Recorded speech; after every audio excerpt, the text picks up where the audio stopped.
Hello everyone, it's Mr. C's Biology here. We are talking about inheritance today, and welcome, thank you for watching. We're in a different room today. I might turn the light on actually, just so we've got as much as we can. Hang on with me just a second. Much better.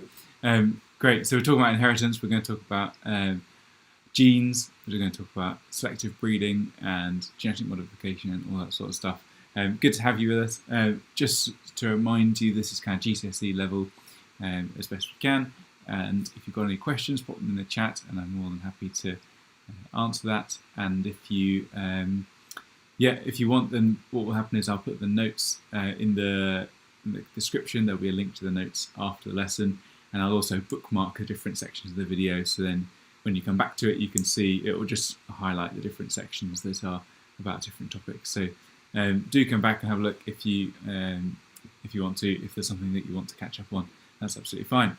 Hello to Charlie and to Leon. I can see you guys have commented already. Welcome. Thank you for watching. Do say hello in the chat. I'm happy to have lurkers as well, but everyone's welcome. But obviously it's good to see my audience as well, to hear from you. Let's get right into it and not waste any more time. And let's see what the plan is for today. Here we go. So we'll talk about meiosis first, and then we'll talk about what's the difference between sexual and asexual reproduction. We'll look at inheritance in general and some of the key terminology there, some inherited disorders. We'll talk about selective breeding and genetic modification, so kind of some uses of inheritance and what we know about inheritance as scientists at the end, and that'll be it. But I'm happy to take questions throughout or at the end. It's no problem at all. Right.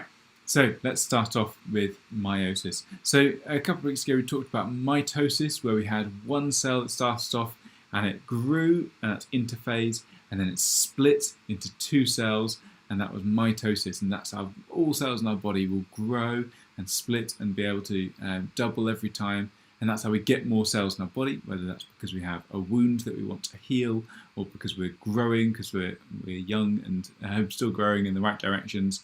And so that's a really important process. Meiosis is another really important process, but for a different reason. So meiosis does this process of starting off as a single cell, and that cell grows. Again, that's called interphase, and then that cell splits into two cells, and so far it's looking just like mitosis. And then the final stage is this step here, step 4, where it splits into 4 different types of cells. And the key difference here is that normally when we have mitosis, we have 2 identical daughter cells. We call them daughter because they kind of come from a parent cell, and these 2 daughter cells are genetically identical. They have all the genes, all the DNA in every capacity, every part of it matches up. Whereas in meiosis, they split and they cause some genetic differences. And so actually what we can see, I've kind of drawn it in, is I've drawn half a nucleus, which isn't how it works at all, but there's half a nucleus to represent that there's half the amount of DNA in there than there is in an ordinary cell. So if this cell over here is a human cell with 46 chromosomes, so that's 23 pairs. And remember, one of those pairs comes from your mum, one of these pairs comes from your dad. Then as that splits to create these half cells, in a way, the cells that have half the amount of DNA, then this cell here is only going to have 23 chromosomes. Now, I've kind of hinted at it already. When you have 46 as a human, different species have different amounts. Then you have a full complement, that is a double amount, whereas 23 chromosomes is a half amount. And these cells that we're creating at the end of meiosis are gametes. You can see I've written the word gamete there. Let's just define that. A gamete is a sex cell. And so we can think of some examples of sex cells. In humans, they would be either sperm cells or egg cells. In plants, they would either be pollen or an ovum or an egg. And so they're the cells that are going to join together to fuse the DNA to create a new individual. So it might be that a sperm fuses with an egg and creates a new human being or a new mammal. A pollen cell fuses with an ovum and forms a new plant. So those sorts of things are going to fuse, and that's sexual reproduction. And meiosis produces the sex cells for sexual reproduction. So 23 chromosomes here. Now we have a special name for these cells that are produced that only have 23 chromosomes. Yes, they're gametes, but that's quite a broad term for all sex cells. These cells, because they're special, they only have half the number of chromosomes. We say they are haploid. And so haploid just means that they have half the number of chromosomes, that kind of HA meaning half. And if we think of them having double the amount of chromosomes to having the full amount, then we'd say that a cell is diploid. And so the cells that start off here, and the cells that then actually would come out of mitosis as well, they are diploid as well. Hello to Katara in the chat. Good evening to you. It's more like afternoon here in the UK to me, I think. But the sun hasn't quite gone down yet. But good to see, and thank you for watching. Right, so that is my meiosis in a nutshell. So we can tick that off. And I've already hinted at a little bit about what the difference is between sexual and asexual reproduction. So in sexual reproduction, we've just said that there's a gamete involved, and so these gametes fuse. That's in sexual reproduction. And so we have a sperm cell and an egg cell, and when they fuse, that is sexual reproduction. In asexual reproduction, there's no fusion of gametes. Instead, there's just one cell that's going to split and create genetically identical offspring. So the nice thing about these haploid cells that have 23 chromosomes created through meiosis is that they all have different DNA. When the DNA is split, it's split not quite randomly. There's definitely different ones to different sides, but the cells end up with completely different DNA. There's no genetically identical cell there at all, and so when they then fuse with other cells, they're going to create different combinations. We've got 46 chromosomes split in half. There are, I think, I can't quite work out the maths off the top of my head how many different combinations there are, but I know that when you fuse that any sex cell from a man and any sex cell from a woman, then there are 80,000 combinations of different possibilities. So it's possible that your parents could have 79,999 children, and none of them would be genetically identical to you. And that's without the kind of crossing over the DNA as well. Hello over there to someone who's just said thank you to say hi and thanks for the educational videos. My pleasure. I'm glad to have you with us. Thank you so much for watching and for checking in. You're very welcome, and do let me know if there are any questions about the stuff that I'm saying. Obviously, sometimes it's straightforward and sometimes it's less straightforward. Let's talk back about sexual and asexual reproduction. So the difference, sexual reproduction, again, we said that we have genetically different offspring. So if we think about that simply, actually, you aren't the identical twin to your parents. If you're male, your father is going to have different genetics to you, because your genetics are a mixture of your mother and your father's DNA. Whereas in asexual reproduction, we have genetically identical offspring, and that is a good thing for some organisms. So, for example, if we've got a bacteria cell, it wants to be able to reproduce, it wants to be able to pass on the same kind of DNA. It's much quicker to just do it asexually. And then remember, we talked about in a live lesson a few weeks ago that bacteria cells have this way of passing DNA from one cell to another using a plasmid, and they don't have to pass that on down to their offspring. They can just pass it on to one of their neighbours. And so it doesn't matter too much that they're genetically identical when they do asexual reproduction. So the main difference is that there's gametes fusing when we talk about sexual reproduction, whereas it's not. It's just one cell splitting for asexual reproduction.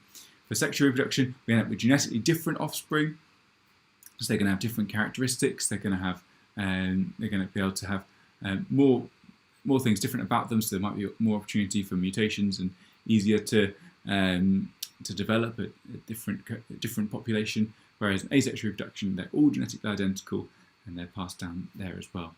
Hello to a few people who just said hi in the chat. Hello to Hen and to Graham and to Sean.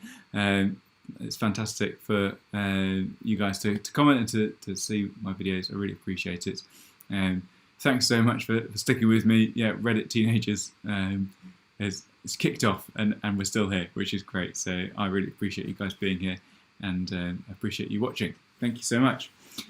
So that is the main differences between sexual and asexual reproduction. We're now going to talk about inheritance and how do we get these sorts of things passed down to us through sexual reproduction. How do we get characteristics from our parents? Now, this little box here, this little table that I've drawn, is the start of what we call a Punnett square. And this is just one way that we use to represent how genes get passed on to different, from one person to another. And hello to Mr. Blackie as well. Thank you for watching. I appreciate the support from my previous school. I'm sure that there's still, still people from where I kicked off, from where I first began, which is fantastic. Okay, so let's talk about some of the key definitions that we need to know for inheritance. So, and then we'll come back to our Punnett square, which is a really important way of being able to map out which genes go where.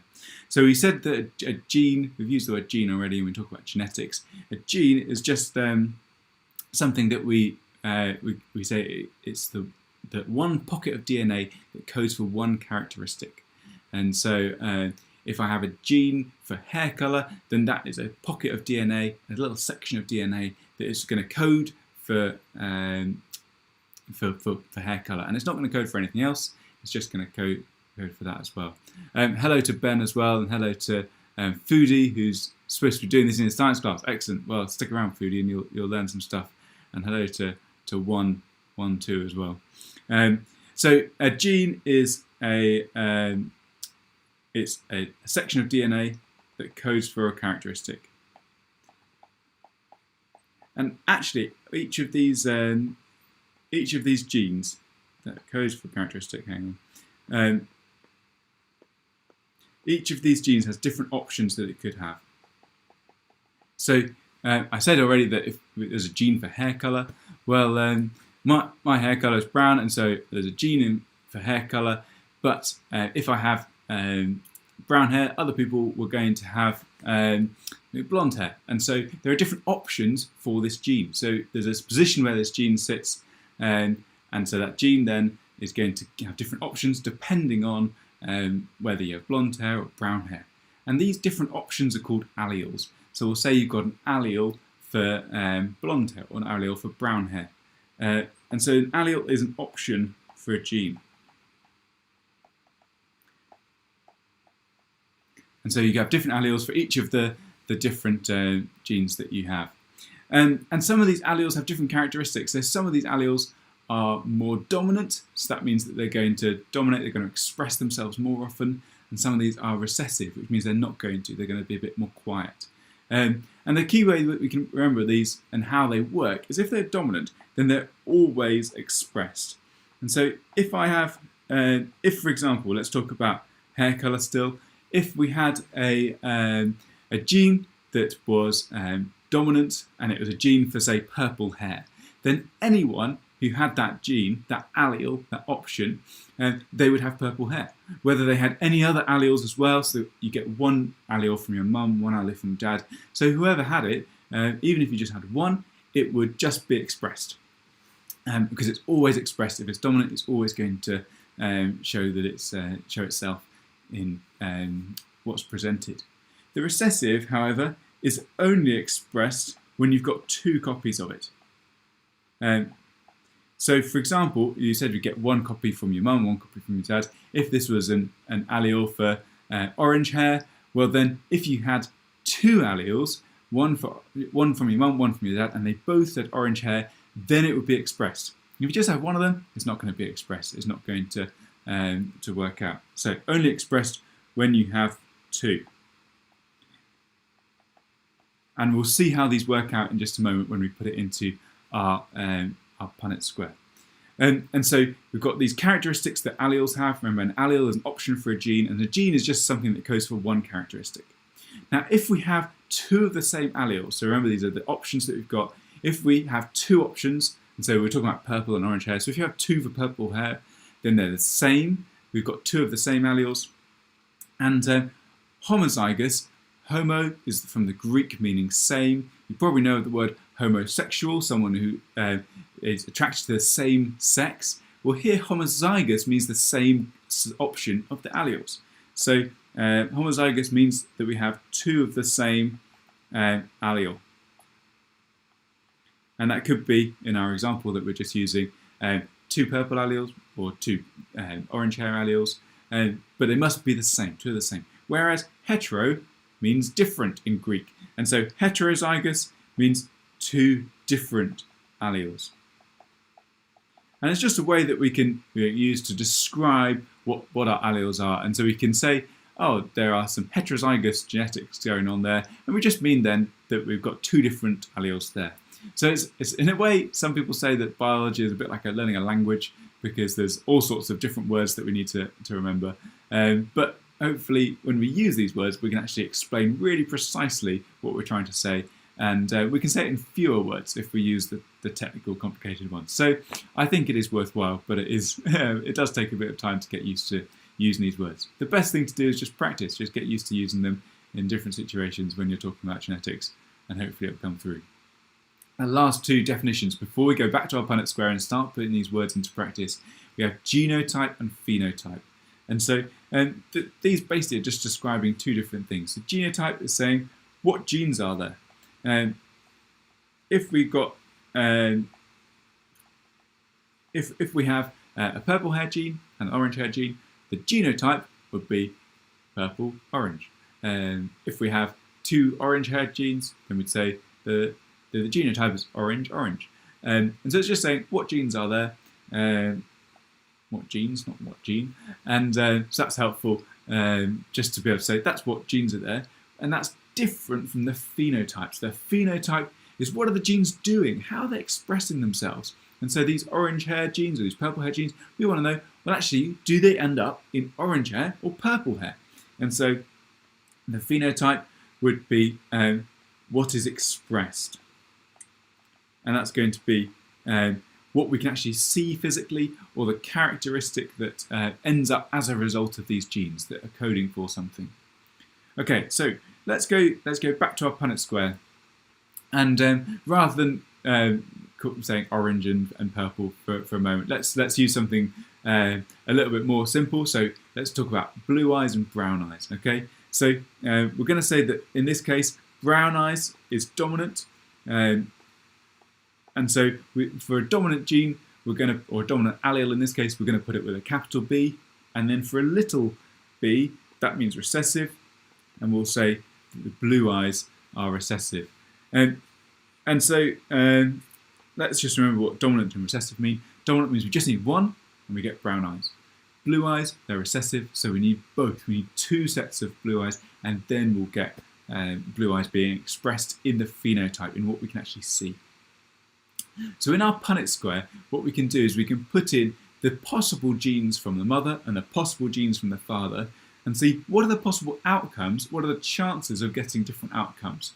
So for example, if we've got a father here, and he's got brown eyes, and he's got one brown-eyed gene, and also his other allele from his mother is a blue-eyed gene. But because he has a big B there, a brown eyes allele, and that is dominant, and therefore he's going to have brown eyes. So we know we've got a father who has brown eyes.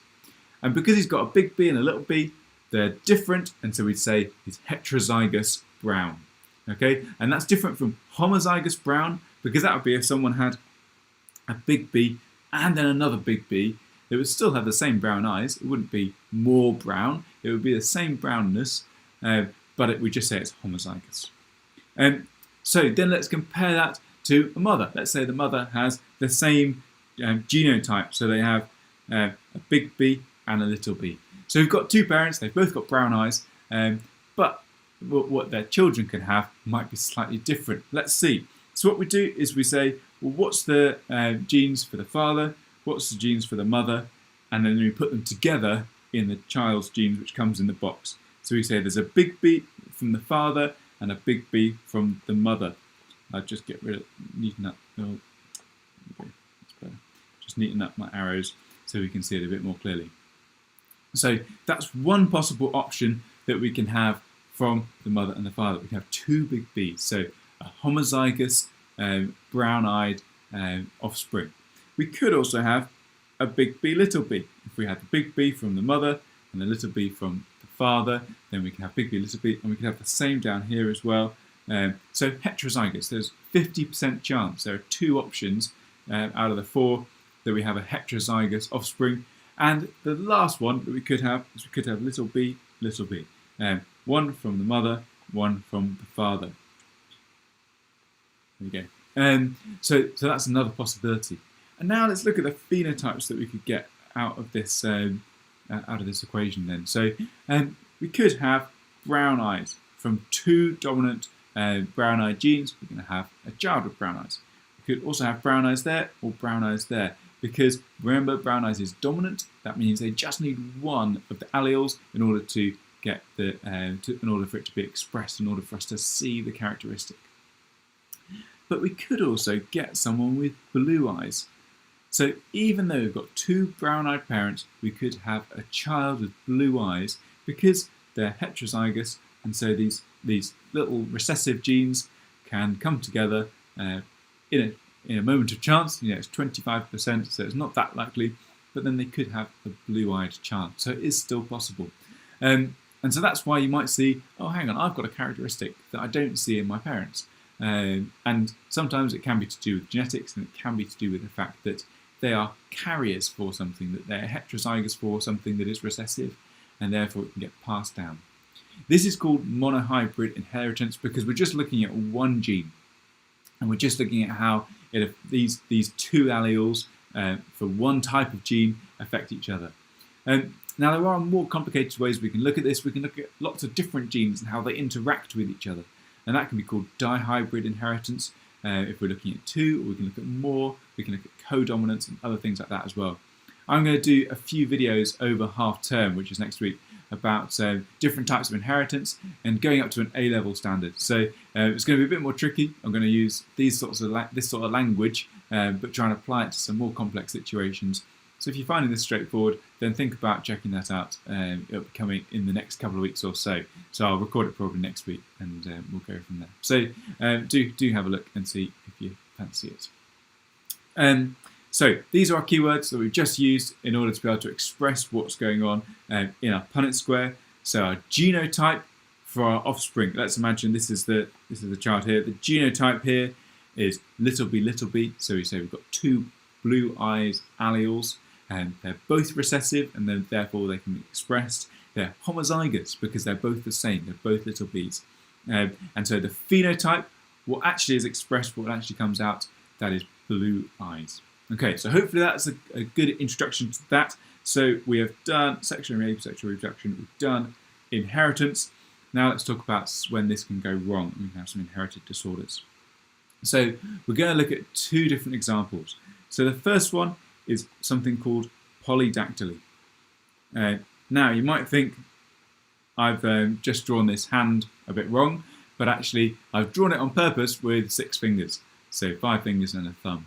And so polydactyly is a real condition where people end up with more fingers or more toes on their hands and their feet. And that's because of genetics. There's a gene in there that is telling them to create an extra finger, when most of us don't have that. And there's a really interesting a little YouTube clip that I've seen of someone who goes into a community of lots of people who live in the same kind of area, and they've all inherited this polydactyly. And it's really interesting. You see people playing the guitar and playing piano and enjoying the benefits that you get of 6 fingers. So I'll leave a link in the description afterwards once I've found that out from the depths of YouTube. But I would recommend checking it out. It's a really interesting condition, and it doesn't impact any the life of these people who have this, but it is what we'd call a disorder from the genes. And the interesting thing about polydactyly is that it's caused by a dominant gene. And this dominant gene, therefore, is more likely to be passed on to the children. And so, for instance, when we talked about the blue eyes and brown eyes, actually, brown eyes was more likely to be passed on And so most children from that couple that we were talking about would have had brown eyes. And only a few would have blue eyes. In the same way with polydactyly, most children, if the mother and the father both have polydactyly, most children of theirs would have polydactyly as well. And just an interesting off-topic fact for you about polydactyly. You might be thinking, well, where does the name come from?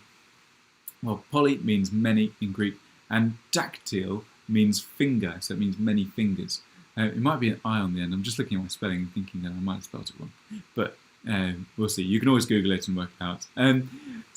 Dactyl means finger, and you might be thinking, well, hang on, where have I heard that before? Well, a pterodactyl is a type of dinosaur, and so it has ptero at the start, meaning flying, and then dactyl meaning fingered. So it's a flying fingered thing, which is a bit weird.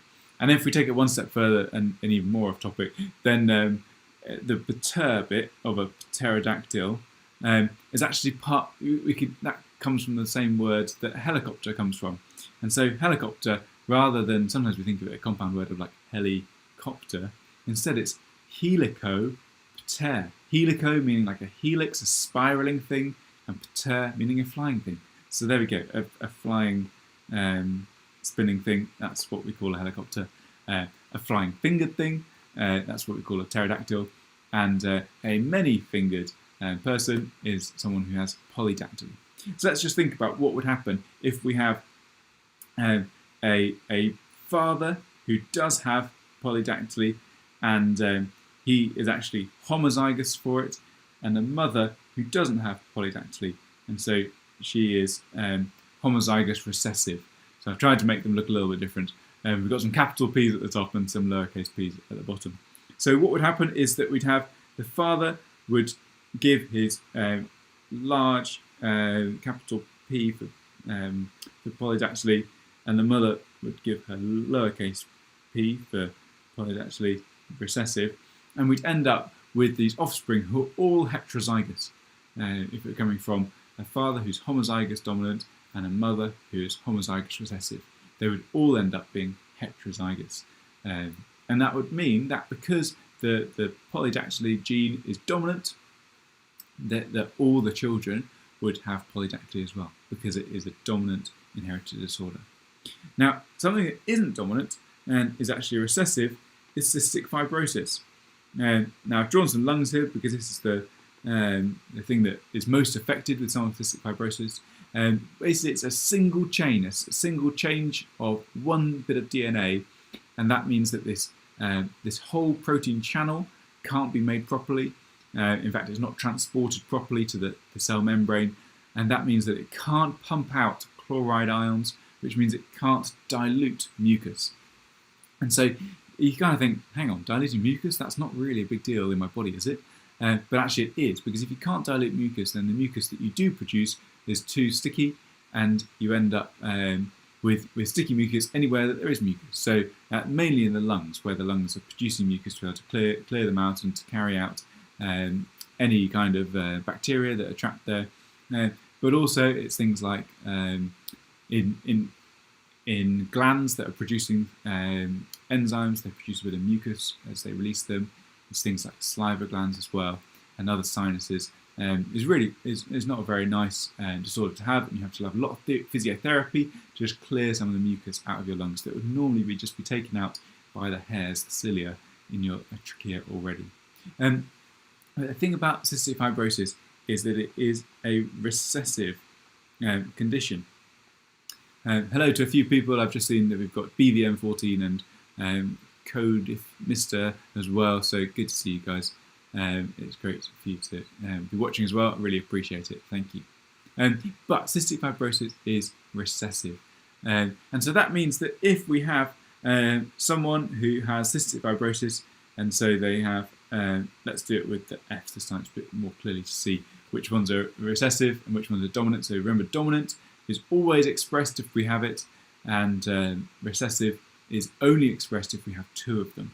So now let's imagine someone is heterozygous, which means that they have a big F and a little f, so they're two different alleles, and the big one means that they have got cystic fibrosis because it's dominant, so they've always got it. And then we imagine that they have some offspring with someone who doesn't have it. So they have two little f's that are... sorry, I've got this all wrong. So if they have two little f's, then that means that you do have the condition, whereas if you have the big F, then that is the dominant characteristic that says that you don't have it. Okay, so this person over here does have cystic fibrosis, whereas this person here is healthy. So now let's see what happens when this cross happens. So we have a big F and a little f there, and so they are not going to inherit the condition. This person here, big F and little f, so they're not going to inherit the condition as well because they've got the big F. So that means that there's the dominant side that's going to be healthy, that's going to protect them from cystic fibrosis.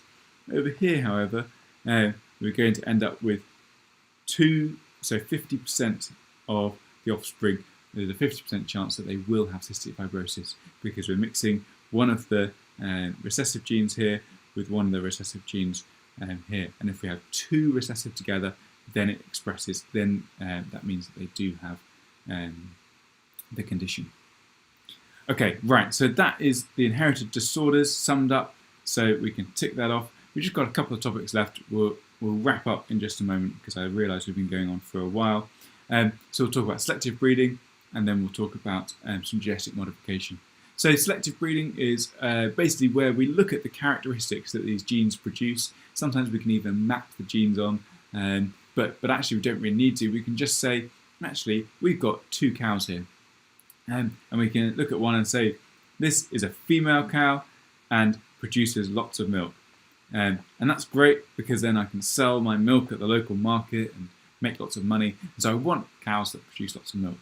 And then I have over here a male cow who's just really nice. He's got a nice temperament, and so he's not very loud. He's not trying to push his way in. He's not very bullish, and actually he's quite a nice cow. And so what we do is we then say, okay, right, well, let's try and orchestrate these two cows to have some offspring, because actually this is my best, most milk-making cow and my nicest and least angry bull. And so if I mix them together, then the hope is that the outcome will be a cow that has both lots of milk and also the nice temperament.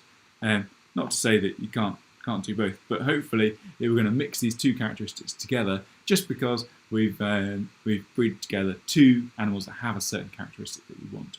And so that's a good thing. If we carry on doing this for several generations, then we say, well, okay, these two cows, these parents have 6 or 7 offspring over the course of a few years or whatever. Then we can then say, well, actually, out of these cows, which of these are the nicest? Which of these cows are able to produce the most milk? And so we choose those cows to then reproduce again with the other ones that are nicest and the ones that make lots of milk. And then we continue making these cows, and eventually we end up with dairy cows that are both really good at producing milk all the time, but also really nice temperament. They're nice to be around. And so we end up having these cows that fulfill all the criteria that we want. And we can do that with any kind of characteristic we want. So we started off with genetics by a man called Mendel, who mixed some different peas. And he just saw that, he wanted some peas of this colour, mix them with peas of this colour, and you get peas of slightly a colour in between the two. And he saw that different characteristics were dominant, different characteristics were recessive. So we can just mix together these sorts of things and end up with something that we might want. So that's how selective breeding works, choosing the best of a generation, breeding them together and seeing what comes out, choosing the best of that generation and repeating it over several generations, and then we'll end up, with the best at the end of a few generations. Right, lastly, genetic modification. So this is where we actually need to know the genetics of an organism in order to modify it, in order to change it. So if we have some genes that we know of, say, the genes that produce insulin, so the genes in our body that produce insulin. So it's really helpful for us to know those genes. So it might just be this section here. And then what we can do then is we can lift that section out and we can implant it into something else. And so this is something we have done with the gene for insulin. We've then got a bacteria cell. I'll draw one as roughly as I can, and with no nucleus, just its loop of DNA. And we've inserted it as a plasmid. It looks like an eye, actually, doesn't it? But it's a plasmid. And so it's inserted as a plasmid. And that means that this bacteria cell now has the instructions in order to produce insulin. And so we can actually harvest this bacteria, and we can continue. And if it doesn't produce insulin, then we'll try it again with a different bacteria until it does work. And then we'll use those ones that do work, that are producing insulin, to continue getting insulin from these bacteria. We can also do this with other crops. So we can say, I think there's a thing called golden rice, where we've made it have an extra vitamin in, just because what we've done is we've given this plant the genes in order to create a vitamin. And so it has the genes, it knows how to do it, and so it does it. And so it's able to produce the vitamins that it needs, and therefore it makes a slightly different colour, it's more healthy, it might be more drought resistant, because we've taken out a gene from somewhere and we've inserted it into another organism.